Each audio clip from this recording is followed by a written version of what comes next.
Es decir, aquello que los demás teníamos derecho a esperar, no se nos dio. Usted perdone. Pero es para que es decir, con frecuencia vivimos por mil circunstancias y mil excusas y mil razones, vivimos distraídos y no nos damos cuenta de lo que le robamos a los demás.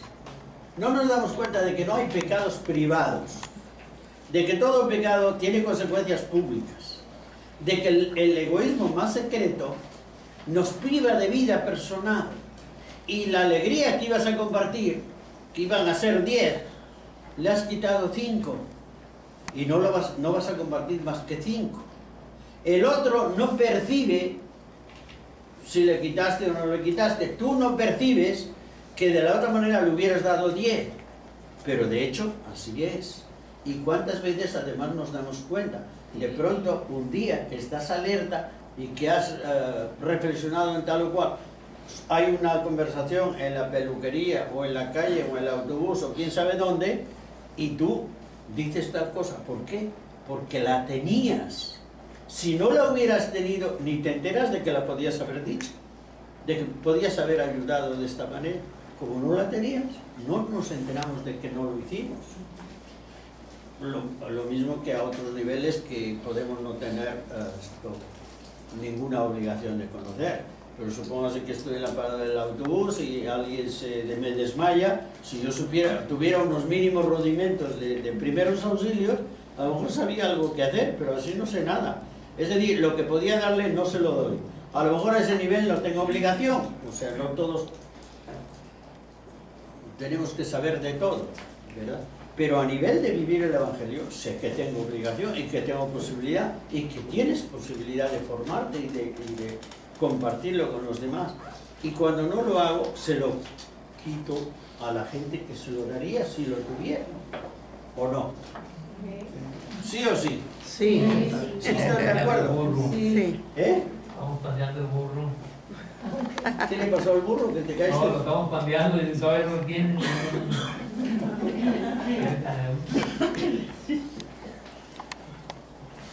Hay personas que reconocen sus heridas, sus pecados, su vulgaridad, sus omisiones, etcétera, etcétera. Pero ante esa realidad adoptan muy diferentes posturas. No pocos quisieran cambiar de la noche a la mañana su carácter, sus hábitos, etcétera, etcétera. Pero la experiencia nos dice que normalmente eso no sucede.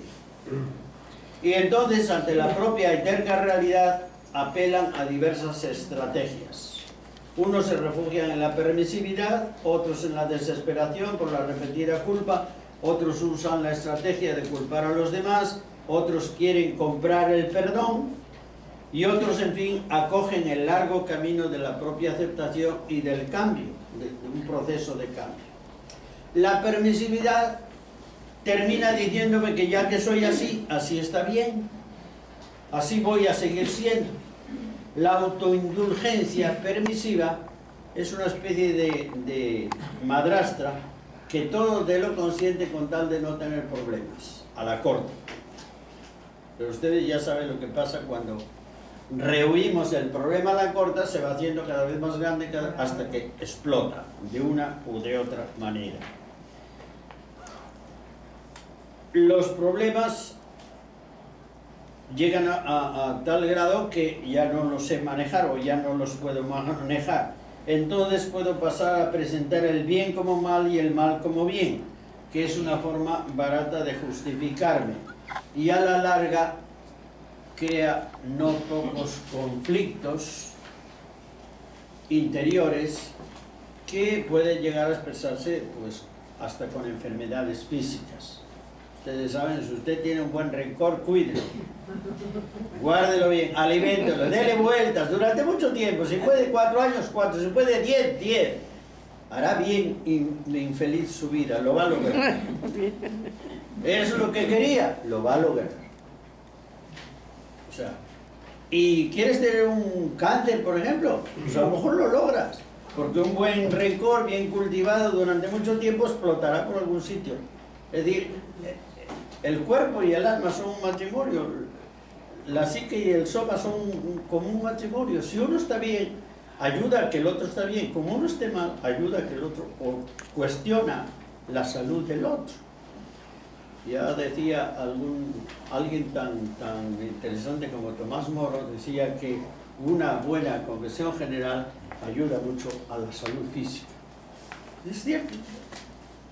O sea, puedes tener la experiencia de que una buena confesión realmente viene, o sea, bien sincera, bien sencilla, bien honda, ayuda a la salud psíquica y a la salud física. O sea, evidentemente, así como una buena salud física ayuda a que tengas el ánimo más dispuesto y más preparado y más alegre o más, pues también al revés, desde luego. Otra de las estrategias es la desesperación. Esa falsa salida a nuestras limitaciones y pecados, ese tipo de ansiedad, de rebelión contra la propia realidad, no me acepto como soy, me culpo, me maltrato, me doy latigazos, etcétera, aunque sean así psicológicos, qué vil soy, qué mala gente, etcétera, etcétera. Ese tipo de desesperación que no lleva más que a ahorcarse. En el caso de Judas en los evangelios está claro. Ese es el Señor que hace todos los pasos que dice en el catecismo. Examina su conciencia, se encuentra culpable, se arrepiente, devuelve los dineros mal habidos y se ahorca. O sea, perfecto. ¿Por qué? Pues es lógico. Es decir, es alguien que no se confronta con Jesucristo, se confronta con su autoimagen. ¡Qué vil he sido! ¡Qué miserable! ¿Cómo yo he bajado tan bajo? Yo. O sea, al final estoy contemplando mi ego. No estoy mirando al que ofendí, no estoy mirando a la misericordia de Jesús, no me estoy confrontando con su mirada, estoy confrontándose con mi imagen rota. Y el final es el ahorcamiento, o sea, no merezco vivir. He sido tan vil que no merezco vivir. ¿Qué hace Pedro en una circunstancia parecida? Niega a Jesús y en cuanto se da cuenta, se va a contarlo a sus compañeros. Esto me ha pasado. Hoy recordábamos antes que es el relato más contado, o sea, más detallado en los evangelios. Los 4 evangelios nos cuentan todo el proceso de Pedro. Y encuentra la acogida de la comunidad que se sabe débil, que también abandonaron a Jesús. En la culpa nos reconocemos, nos unimos y en la culpa pedimos perdón cuando la nombramos como culpa. Y Pedro, claro, sabe que la culpa ha sido haber traicionado a Jesús, no a su imagen, a Jesús. O sea, este Pedro que farroneaba de yo no te voy a dejar aunque todos te dejen, yo te voy a confesar, y de pronto se dice, ya he visto hasta dónde llega mi valor y mi valentía, hasta donde empieza el peligro, hasta ahí llega mi valor. Pero se da cuenta, pero al que negué es al que más amo, y se confronta con la mirada de Jesús, y ahí encuentra el principio del cambio y del arrepentimiento y de empezar a ser verdaderamente una persona nueva. Por eso este tipo de estrategias que no nos liberan de estar curvados de nuestro ego nunca nos llevan a la salud. No importa con qué motivación o con qué tipo de justificaciones queramos bordarlos, pero nunca nos llevan a la salud. Lo que nos lleva a la salud es que tengamos a alguien como Jesucristo como centro, que nos que nos descurve sobre nosotros mismos, que nos libere de estar curvados sobre nuestro ego, dándole vueltas, para que en último término, en el bien o en el mal, el ego sea el protagonista. Hay gente que se dice, yo soy el mayor pecador de... O sea, con tal de que sea el mayor, lo que sea. Lo que sea. Es una forma de colgarse medallas indirectamente, pero el ego está ahí como primera. ¿Y qué pasa con la reconciliación? Que nos pide ser sencillos y humildes, reconocer las cosas y decir, ya estuvo bien de comedia y de trampas y de engaños, es decir, si esta es mi enfermedad, ¿por qué no voy a confesar esta enfermedad si ahí encuentro la curación?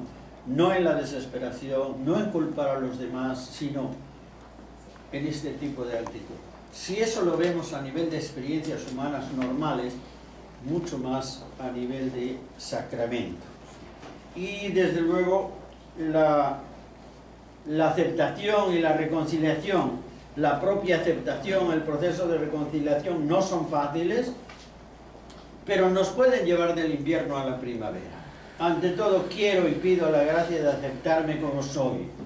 Soy barro mal cocido, frágil, necesitado de amor y de pertenencia, proclive a dejarme llevar de los instintos de apropiación, sensualismo, control, competencia, dependencia del qué dirán los demás, inseguro, hambriento de conversión ajeno, muy sensible a los despojos, curvado sobre mi ego, manipulador de las relaciones, continuamente tentado y frecuentemente caído. Si me miro al espejo, ese es un aspecto real del retrato real, del rostro. Al mismo tiempo, contemplo otro aspecto tan real como el primero. Soy hijo de Dios, hermano de mis hermanos, soy una perla preciosa de la creación, soy y quiero ser amigo de Jesucristo y estoy lleno de hermosas y múltiples cualidades y dones. Y en medio de todas las multitudes soy único. Y el Dios de la vida no se ha arrepentido de haberme creado a su imagen y semejanza, único, irrepetible, amado. Y Jesucristo me sigue amando y redimiendo. Todo esto y mucho más también forma parte de la realidad de mi retrato y soy alguien que vive ante la misericordia de Dios. No vivo en la soledad, vivo ante la misericordia de aquel que es mi Padre, según me reveló mi hermano mayor Jesucristo, y me lo sigue revelando. Desde la aceptación de lo que soy, luz y oscuridad, gracia y pecado, instinto y libertad, constante imperfección aún en el bien, desde ahí se trata de colaborar con Cristo en un largo proceso para llegar a ser todo lo que podemos ser. O sea, ojalá que este sea nuestro ánimo, de decir, no me quiero contentar con ser como soy. Y mucho menos me quiero contentar con esa otra falsa estrategia, que es la de compararme. Yo soy buena gente porque soy mejor que ella. Vean qué cara de mala tiene. Y si no, pregúntenselo. Es decir, ¿qué afirmamos cuando afirmamos una relación de estas? Nada. Nada. Ponemos el ejemplo de las manzanas, que es el que se funciona bien. Y tienes una manzana y dices, aquí tienes otra. Y dices, esta manzana es mayor que esta. Bueno, ¿y eso qué dice de la manzana? Nada. Quitas la otra y ¿qué dijo de la manzana? Nada. Si la manzana está sola, ¿mayor que qué? ¿O menor que qué? O sea, eso no es una propiedad de ella. Esa es una relación que mi entendimiento monta entre dos realidades. Lo mismo que pasa con las manzanas, pasa con nosotros. Una moral de comparación no dice nada de mí. O sea, es que soy mejor que el otro. Quita el otro y ¿qué dice de mí? ¿Mejor que qué? No dice nada. Y a nivel cristiano, ese tipo de estrategia supone que me hago juez de los demás. O sea, empujo a Jesucristo y le digo, apártate, que yo soy el juez. Eso es lo que hago, primero. Segundo, al decir soy bueno porque soy mejor que el otro, estoy poniéndome, desde luego, por encima de los demás. Es la parábola del fariseo y el publicano. No, usted va a misa todos los domingos. Yo no, yo voy cuando me sale, pero cuando voy, no como este hipócrita. ¿Qué estoy haciendo? La parábola del fariseo y del publicano. O sea, yo cuando voy. O sea, en serio. No como este hipócrita. Él va ahí todos los domingos para hacer el hipócrita. Yo no voy, pero cuando voy, yo soy el bueno, él es el malo. ¿Ven ustedes cómo se hacen las trampas? Así las hacemos. Incluso en aquello que está mal, yo termino colgándome de la medalla olímpica y el otro es un pobre paralítico. Claro. Este tipo de relaciones de soy bueno porque soy mejor que los demás, porque los demás no sé qué, porque los demás no sé cuánto, no dice nada de mí. Dirá que el otro hace esto y esto, pero de mí no dice nada. No eres bueno porque no hagas el mal.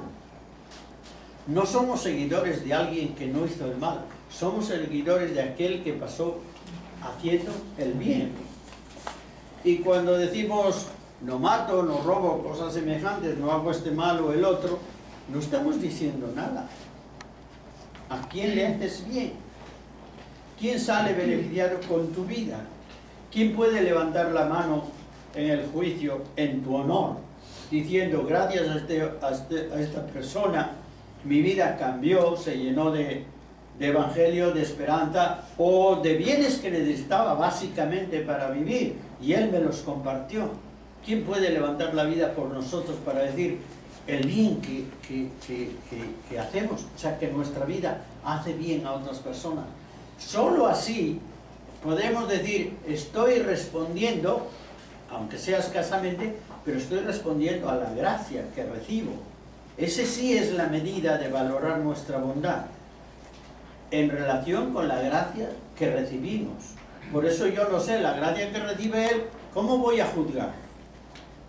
O sea, solo Dios que nos conoce y nos ama, puede ser nuestro juez. Gracias a Dios solo él. Porque los demás, aunque nos quieran mucho, no nos quieren tanto como Dios. Por eso no pueden ser nuestros jueces. Y nadie nos conoce además tanto como el que nos creó a su imagen y semejanza. Por eso solo Él es nuestro juez. Y el juez más misericordioso. Pero desde luego ese tipo de estrategia de la que estábamos hablando, de comparación con los demás, tampoco nos lleva a ningún sitio. Es como echar la culpa a los otros, tampoco nos lleva a ningún sitio, etcétera, etcétera. Estamos metidos, o ojalá nos queramos meter en ese constante proceso de conversión, de cambio al que nos lleva la reconciliación. Y ustedes saben, la reconciliación, o el sacramento de la confesión, hay veces que es necesario, otras veces es conveniente. Y otras veces es conveniente que no lo hagamos. ¿Verdad? ¿Cuándo es necesario? Tú sabes.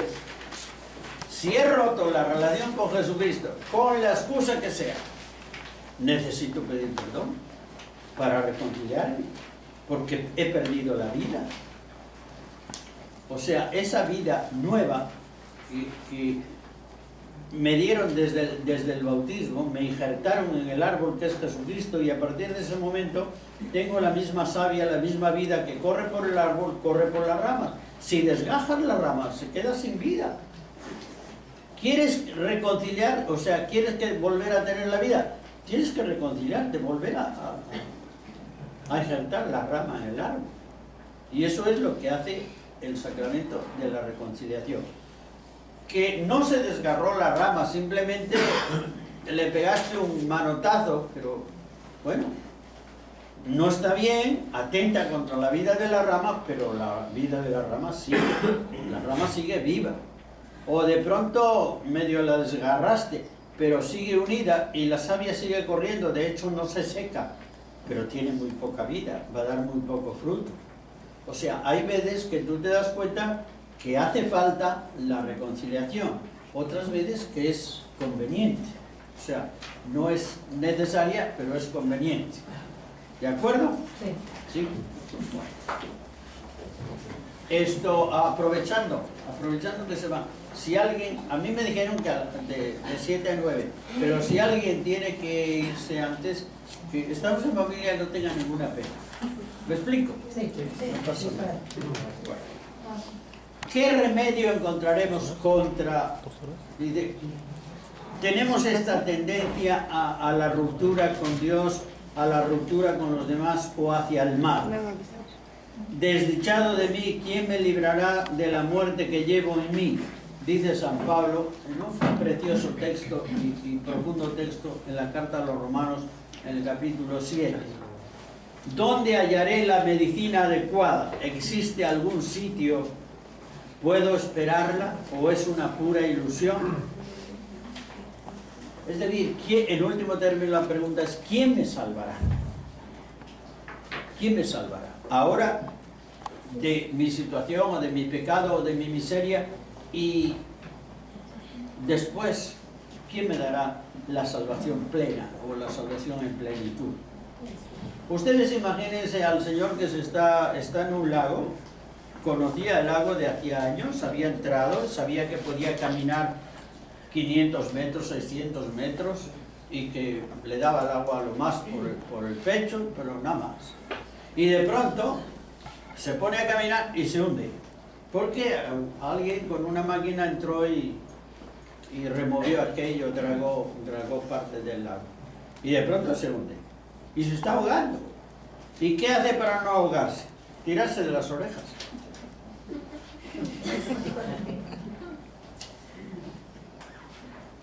Esas son nuestras obras, tirarnos de las orejas. Es decir, si tú piensas que te van a salvar tus buenas obras, pues piensas que te va a salvar tirarte de las orejas. Y si tú piensas que te van a salvar tus buenas obras, estás diciendo, Jesucristo, no te necesito, viniste a perder tu tiempo, yo me salvo a mí mismo, no te necesito. O a todo más me vienes bien como ejemplo externo, como maestro de moral, como decían los ilustrados, ¿verdad? Como maestro de moral, pero nada más. Lo jubilas. No, quien nos da la salvación es Jesucristo. Es decir, este hombre que se está ahogando, allí cerca de él hay unas ramas que están colgando de un árbol lleno de vida. Agárrate de las ramas y te salvas. Ese árbol es Jesucristo, que está plantado en la tierra, es humano y que tiene savia divina, que es porque es verdadero Dios. Agárrate de él y te salvas, pero tirándote de las orejas no te salvas. Todo lo que nosotros podemos hacer, nuestras teorías, nuestras ideologías, nuestras obras, nuestro lo que sea, es tirarse de las orejas. No nos agarramos de Jesucristo y eso no nos lleva a la salud ni nos lleva a la salvación.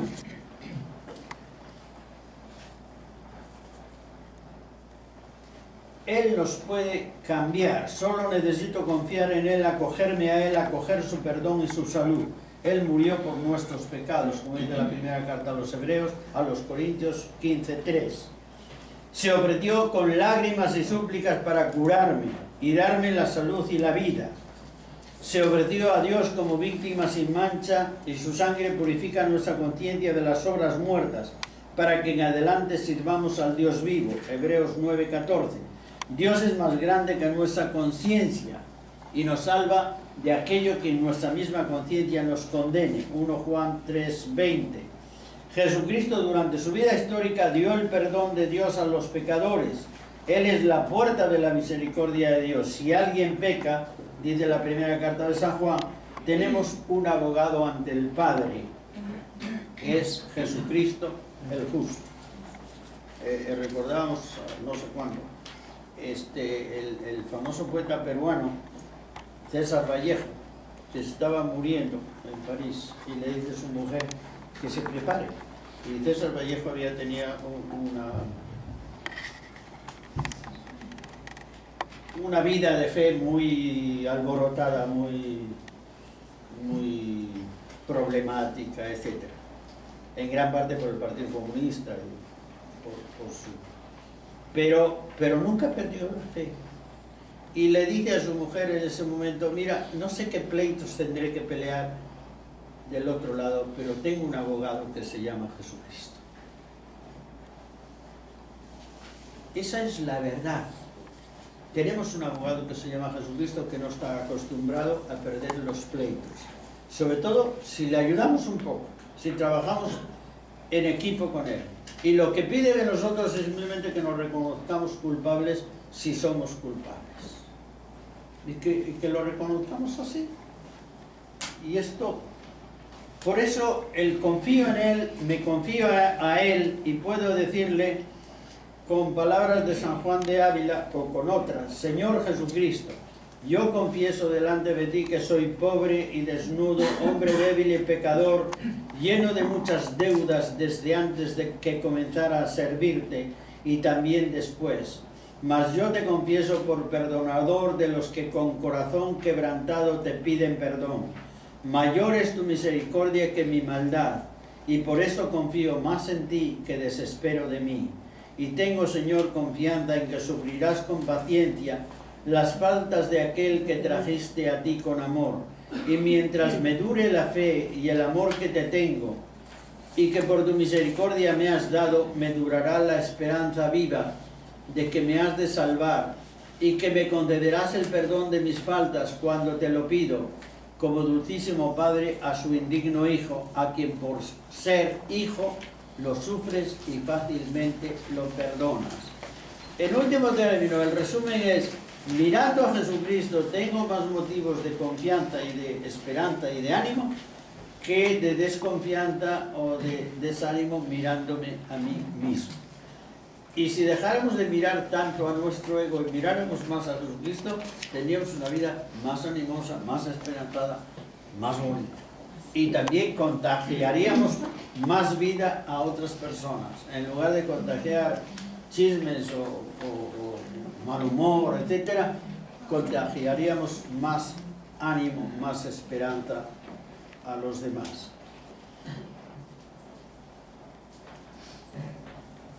¿Están de acuerdo? Sí. ¿Están en desacuerdo? No. Bueno, esto, vamos a saltarnos no sé cuántas cosas. Sobre las formas de la reconciliación, desde los primeros días la comunidad cristiana entendió y asumió esta potestad dada por Jesucristo a la Iglesia, que es su sacramento. Las formas de celebrar el perdón de Dios han variado a lo largo de la historia. Unas veces se acentuó más el aspecto comunitario y otras veces más el aspecto individual. En cualquier caso, siempre se pidió conversión profunda y verdadero arrepentimiento, confesión de los pecados en público o en otras formas privadas, y alguna clase de penitencia como ayuda al pecador. De estos modos, el pecador quedaba en comunión con Dios y con la comunidad, y emprendía una vida nueva, había recuperado la profunda vida bautismal, y todo por el poder del Espíritu de Jesucristo, que por medio de la Iglesia nos da el perdón que Él nos promete. En nuestro tiempo celebramos la reconciliación de varias formas, pero sea comunitaria, colectiva o privada, se piden las mismas actitudes de siempre: el arrepentimiento, el deseo verdadero de conversión y la confesión de los pecados más importantes. Y decíamos, confesión significa eso, confesar los pecados, pero confesar sobre todo la misericordia de Dios. En la forma privada y en las otras podemos hacer todo el tiempo, vamos a decir, ¿qué necesito para acoger el perdón para eso? Necesito tener hambre de vivir en comunión con Jesucristo y de acoger su salvación y de compartirla con los demás. Reconocer sinceramente mis pecados, reconocer mis culpas, arrepentirme, sentir de verdad el haberlos cometido. Si estoy orgulloso de ello, no tiene caso que te confieses. Si Maribel está orgullosa de maltratar a Damaso, que no se confiese. Es que quería que pusiéramos el ejemplo al revés. Claro. Nombrar al menos los graves y más importantes de mis pecados. Pedir perdón a Dios por ellos a través de la Iglesia y de su ministro, y agradecer y alegrarme por la vida y la comunión recuperadas, y como consecuencia compartir el perdón recibido con los hermanos que me han ofendido o a quienes yo he ofendido. Y todo esto no es complicado, surge espontáneamente de un corazón arrepentido. Y esta gracia pido estar de verdad arrepentido, pues se trata de convertirme al reino y de reconciliarme con aquel que es el verdadero rostro del reino, que es Jesucristo. No quiero hacer un trámite burocrático, no voy a llevar un papel para que le pongan un sello. Quiero reconciliarme de verdad, estar en comunión. Por eso examino mi conciencia, mis opciones, mi mentalidad, mis actitudes, mis relaciones, mis actos, mis omisiones. Y en todo me examino cómo he vivido el seguimiento de Jesucristo y el mandamiento nuevo. Es decir, en último término, el examen de conciencia lo puedo hacer a través de los 10 mandamientos, por ejemplo, o a través de las virtudes, o a través de quién sabe qué. Pero en último término lo hacemos a través del mandamiento nuevo, el mandamiento cristiano. Cuando Jesús nos quiere dar un mandamiento, no simplemente repite los del Antiguo Testamento, que lo hace, porque siguen siendo válidos, dice: un nuevo mandamiento les doy, que se amen como yo los he amado. Ese es el mandamiento cristiano. Y todos los mandamientos están metidos en él y sobrepasados por él. Por eso, en último término, haremos nuestro examen de conciencia desde ahí. ¿Cómo amo? ¿Cómo amo Jesucristo? ¿Cómo se relaciona con esto, con aquello? ¿Qué actitudes, etcétera? ¿Qué tanto voy pareciéndome a él? ¿Qué tanto he contradicho la vida, la conducta, las actitudes de Jesucristo con mis propias actitudes o hechos, etcétera, etcétera? ¿Cómo se confesó mi amigo? No me dijo si había tenido la suerte de una preparación comunitaria o si se preparó él solo. Únicamente me dijo cómo había celebrado y recibido el sacramento de la reconciliación, y estos pasos me señaló. Primero, me santigüé en el nombre del Padre, del Hijo y del Espíritu Santo. Todo acto cristiano es un acto trinitario, lo hacemos en el nombre del Padre, del Hijo y del Espíritu Santo, ¿verdad? Desde el bautismo, que somos bautizados en el nombre del Padre, del Hijo y del Espíritu Santo. Lo mismo en la misa. Por cierto, ustedes han visto que en la misa hay gente que cuando no sabe qué hacer, hace así. ¿No han visto? Le dije al sacerdote: buenas tardes y Ave María Purísima. Porque era por la tarde, por lo visto. Después, bendígame Padre porque he pecado y deseo reconciliarme. Bueno, bendígame Padre porque he pecado. Deseo reconciliarme. Tercero, le dije cuánto tiempo hacía que me había confesado. Desde la última vez. Hace 30 años. No se preocupe que tengo un cura especializado para los que tienen más de 30 años. Cuarto, después le dije: por la gracia de Dios me siento arrepentido y me acojo a la misericordia de Dios y al perdón que usted quiera darme en su nombre. Y estos son mis pecados más importantes que he visto en mi examen. 1, 2, 3. El sacerdote que recibía mi confesión me exhortó a descubrir en mis pecados y las actitudes que eran causa de ellos, y me animó en el camino de conversión y de fe a vivir de la misericordia de Dios. Y me dijo que para ayudarme y a modo de penitencia leyera reflexivamente la Biblia, la breve carta de Santiago. Después me dio, algunos si le mandan la carta de Santiago, después de un trimestre la encuentran. Y después me dio en nombre del Señor y de la Iglesia el perdón de esos pecados y me felicitó por mi confesión. Luego, al salir, al oír la absolución, al oír que Dios me perdonaba, me llené de alegría y de gratitud y me comprometí a cambiar y a compartir el perdón con los demás. Al día siguiente me fui muy gozoso a participar en el banquete de la Eucaristía.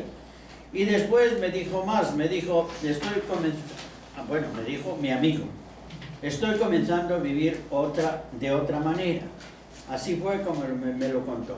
Me parece que las cosas más grandes suceden con mucha sencillez, así es el estilo de Dios. Es decir, una buena confesión, una buenísima confesión, se puede hacer en 1 minuto. No le falta 1 hora. Otra cosa es que a veces necesitamos desahogarnos, compartir, ser escuchados. Eso es otra cosa. Y eso está bien. Pero una buena confesión Si es muy rápido. Os he matado a 5 y estoy arrepentido. Estoy arrepentido de verdad y voy a dar la vida, pero no vuelvo a matar a nadie. Hay gente que llega así, o sea, y estoy dispuesto a que me maten, pero yo no mato ya a nadie. O sea, un arrepentimiento que va en serio. No necesito una hora para decir, Señor, perdóname, estoy arrepentido de verdad. Es decir, una cosa es la dirección espiritual, que es más larga o puede ser más eso. Y otra cosa es lo que es la confesión. La confesión es simple, sencilla. O sea, no hace falta grandes... Claro, otra cosa es cuando nos complicamos la vida o queremos explicar tanto para que mi ego no quede muy mal. No, oiga, no pierda el tiempo. O sea, cuanto más contrito y más humilde y sea, más rápido mejor. Y más acierto. Y cuanto menos, menos acierto. Si es lo que te pasa a ti en la vida con la relación con los demás. Si cuando le dices a tu hijo, ¿por qué dejaste ahí ese pijama o quién sabe qué? Es que, no sé cuánto. Ya empezaste mal. Empieza y dices, pues sí, lo dejé. Pero siempre empezamos excusándonos, justificándonos, etcétera, etcétera. No, y en la confesión no se trata de eso, o sea, para nada. No se trata de justificarnos o de cosas semejantes, sino todo lo contrario. ¿Verdad? Bueno, no sé si hay alguna... Tatiana Goicheva es una rusa convertida, es una rusa filósofa y escritora y conferencista y todo eso. Convertida a la fe, pero venía del ateísmo más militante y más convencido, etc. Cuando se convierte, la Olimpiada de no sé cuánto que la echan de Rusia, porque claro, era un elemento... Es como cuando el presidente va a un sitio, hay que quitar a los pobres más pobres para que no los vean. Pues esta era un elemento así, como de esos, entonces la echaron de Rusia. Ella cuenta en uno de sus libros, dice, cuando de una amiga suya que se suicidó a los 15 años. Dice, cuando yo era adolescente, una amiga mía se quitó la vida a los 15 años porque no pudo soportar lo que la rodeaba.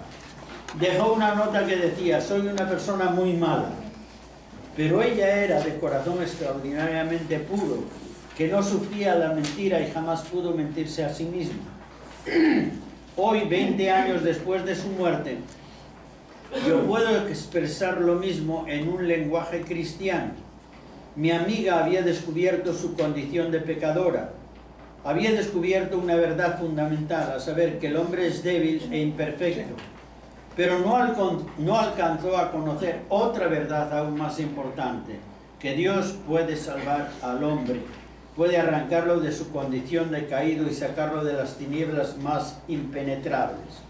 De esa esperanza nadie le había hablado y murió oprimida por la desesperación. Es decir, si las mismas cosas, si las ves desde como heridas del propio ego, te pueden llevar a la desesperación.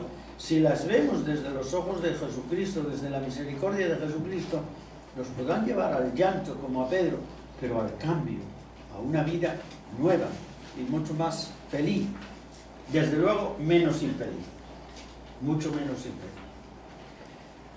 Y aquí puse un texto de la primera escritora en inglés, la mística Juliana de Norwich, que dice, y si nosotros en nuestra ceguera y debilidad en algún momento cayéramos, nos levantaríamos con presteza e iríamos prontamente a Dios en amor, ni arrastrándonos mezquinamente como sin esperanza, ni con exceso de osadía como si pensáramos que nuestra caída no tenía importancia.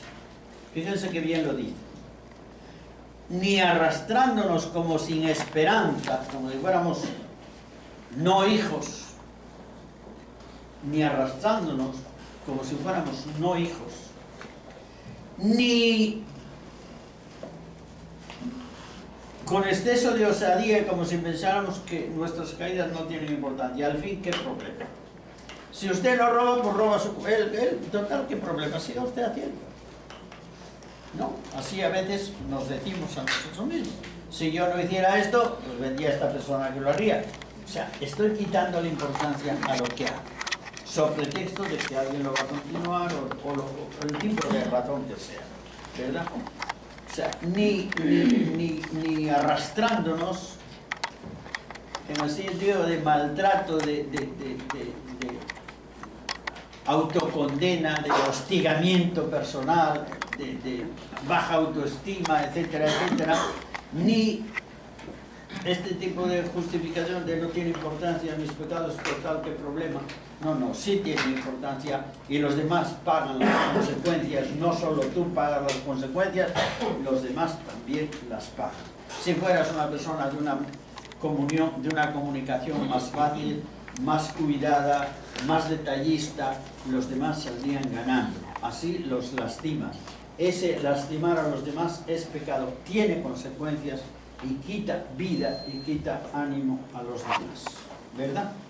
¿Están de acuerdo? Sí. ¿Están de acuerdo que ya son las 9? Bueno, pues como dijeron que de las 7 a las 9, aunque no empezamos a las 7, vamos a terminar a las 9. Solo que los que tengan los papeles, les pido que recemos juntos esa última parte. Bueno, o todo Señor mío Jesucristo. Que lo tienen en la página 35 o 36. Ah, es que son paginaciones distintas. Yo tengo aquí la 36. ¿Les parece bien? Sí. Antes de eso, ¿alguien tiene alguna pregunta, alguna cuestión, alguna observación, alguna algo?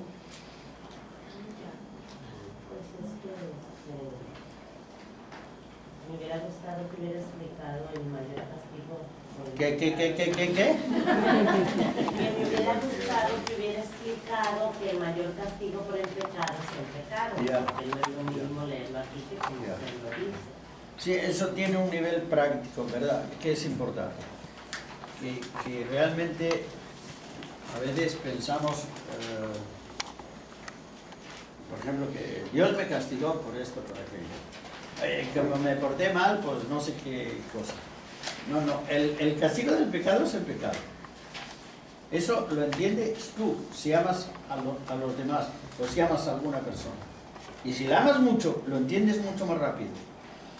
Puedes aguantar que te manden subir la cuesta 200 veces, pero no que te separen de esa persona. Ese es el mayor castigo. Y el mayor castigo del pecado es que me separa del que me amó y se entregó a la muerte por mí. Ese es el castigo. Lo demás son añadiduras. O sea, cuando hablan, por ejemplo, a veces la gente habla del infierno, del que habla Jesús, no del que tú inventes o yo invento. Pero como si los castigos del infierno fueran que hay fierros ardientes y quién sabe qué, y demonios no sé qué, y con azufre y con llamas y con no sé cuánto. No, mire usted, el infierno es vivir separados de Dios y de los salvados. Ese es el infierno. El infierno es la incomunicación, es el blindaje del propio ego. ¿Querías tu ego? Ahí lo tienes, es solo el ego, no hay más, no hay comunicación. Siempre que Jesús habla del tema de la posibilidad del infierno, que no habla de que haya condenado, sino de la posibilidad de que nuestra libertad puede decidir el mal, que además es lógico. Si no, el cielo sería un campo de concentración a donde entras o entras. Y un cielo sin libertad, pues no es cielo. Cuando Jesús habla de la posibilidad de que nos autocondenemos, autoexcluyamos de la vida, siempre usa los signos, las metáforas de oscuridad, aislamiento, separación, incomunicación, soledad, etcétera, etcétera. Por eso cuando los chistes así vulgarcitos sobre el infierno, qué divertido se va a ser el infierno, porque está esta persona y aquella artista y el otro no sé qué y tal y cual. Está bien como chiste, pero no sabemos lo que decimos. Y no sabemos lo que decimos en el sentido, si algún sitio hay aburrido, es el infierno, es el absoluto aburrimiento, si hay alguien condenado. A mí no me Por eso también no me comunicaron ese detalle. Pero si hay alguien condenado es porque él se condenó. O sea, Jesús, o Dios, sufre el fracaso de la pasión de Jesús en una persona que decide condenarse. Pero no es que Dios nos condene, nosotros decidimos condenarnos.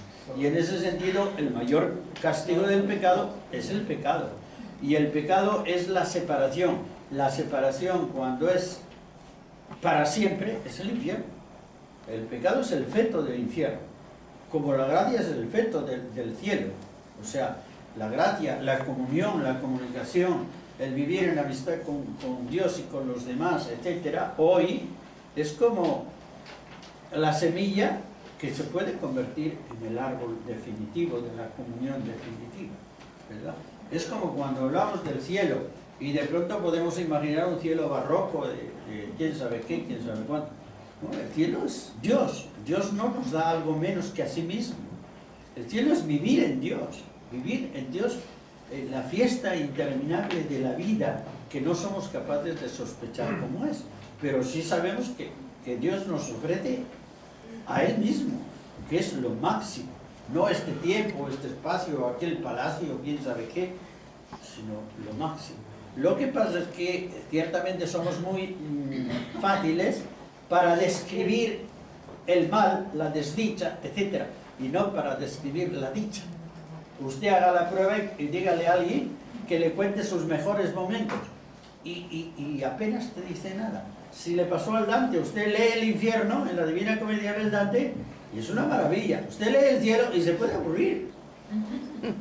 Claro, es que, es decir, la verdadera felicidad, la verdadera dicha no tiene asesinatos y persecuciones, etc. Y nosotros somos muy fáciles para la imaginación del cambio, etc. Pero no somos propicios o fáciles para imaginar lo que es la verdadera vida. Y si ustedes recuerdan el ejemplo del par de cuatitos que están en el vientre de su madre en el mes octavo y se ponen a hablar el uno con el otro y el uno le dice, nos queda poco tiempo y nos morimos, y el otro le dice, no, yo creo que estamos destinados a otra vida, y el primero le dice, no seas iluso, nadie ha vuelto a decirnos que haya otra vida, ¿a quién se le ocurre? No te consueles con cuentos. Y el otro le dice, yo presiento que alguien me prepara un hogar, etcétera, etcétera. Y así están, y al cabo de 30 días salen a una vida que no podían imaginar cómo era. Por mucho que quisieran describirla, no tenían elementos que prolongados le dieran lo que es el mar, o lo que es la naturaleza, o el trabajo, o el amor, o la familia, o la ciudad. No había forma, no había forma.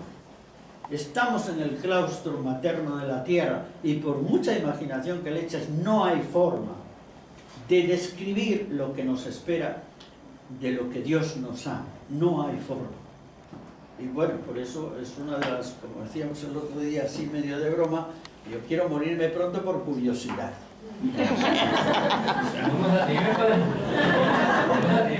Para saber muchas cosas que no soy capaz, o sea, que no sé, ni soy capaz de adivinar. Quiero morir por curiosidad.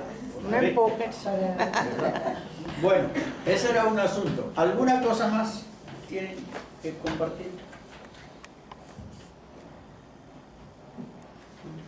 No hay más. Bueno, pues entonces si quieren, terminamos rezando juntos el Señor mío Jesucristo, según lo tienen en este papel. Bien. En el nombre del Padre, del Hijo y del Espíritu Santo. Amén. Señor mío Jesucristo, Dios y hombre verdadero, eres tú mi Salvador y el amigo al que más quiero. Por eso me duele tanto de haberte ofendido y vengo a confesar mis culpas, omisiones y pretextos. Oh dulce Jesús piadoso, dame el arrepentimiento, dame el perdón y encamíname contigo en tu seguimiento, y que ya nunca jamás ni la tentación ni el miedo me aparten de ti, Señor. te lo pido, te lo prometo. Amén. Pues la bendición de Dios Todopoderoso, Padre, Hijo y Espíritu Santo, descienda sobre ustedes y permanezca para siempre. Amén. Pues muchas gracias, que Dios los bendiga, gracias por su paciencia.